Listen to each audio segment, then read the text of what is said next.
All అందరూ ఎలా ఉన్నారు? అందరూ బాగున్నారని అనుకుంటున్నాను. అందులో నేను కూడా చాలా అయితే బాగున్నాను. ఏంటి సడన్‌గా హాస్పిటల్‌లో కనిపిస్తుంది అనుకుంటున్నారా? ఏం లేదండి. మనం వెయిట్ లాస్ జర్నీ స్టార్ట్ చేశాం కదా!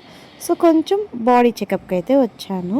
ఇంకా మా వదిన ఉంటే హెల్ప్ చేశారు. ఇదైతే నేను పప్పుల పొడి చేస్తున్నాను. దానికి సంబంధించిన థింగ్స్ అన్నీ నేను రెడీ చేసుకొని అయితే కొట్టుకుంటున్నాను.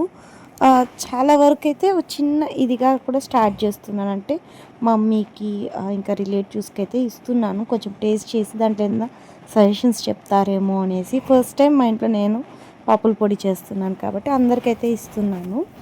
అలా ఇచ్చేదానికనేసి కొంచెం ఎక్కువే కొట్టాను. బట్ టేస్ట్ అయితే మాత్రం బాగుంది. అమ్మ అయితే బాగుందని చెప్పారు. ఇంకొంచెం కూడా చేసిమ్మని చెప్పారు. సో, ఇప్పుడు అయిపోయింది కదా! సెకండ్ చేసేటప్పుడు ఇంకొంచెం ఎక్కువ క్వాంటిటీతోనే చేస్తాను. అప్పుడైతే ఇంకా మంచిగా వీడియో చేస్తాను. సో, మీకు కూడా తెలుస్తుంది కదా! ఎలా చేసుకోవాలి ఏంటి అని. ఇదైతే సగంలోనే ఆపేసాను. చేసి అన్నీ మళ్ళీ హాస్పిటల్ నుంచి మా వదిన అయితే ఫోన్ చేశారు రిపోర్ట్స్ తీసుకొని వెళ్ళమని చెప్పి. అందుకని ఇంకా హాస్పిటల్‌కి అయితే వెళ్ళిపోయాను. ఇంకా ఆ పనిలో ఉండి ఆ రోజు చేయలేదు. నెక్స్ట్ డే చేశాను కానీ వీడియో అయితే తీయలేదు. థాంక్స్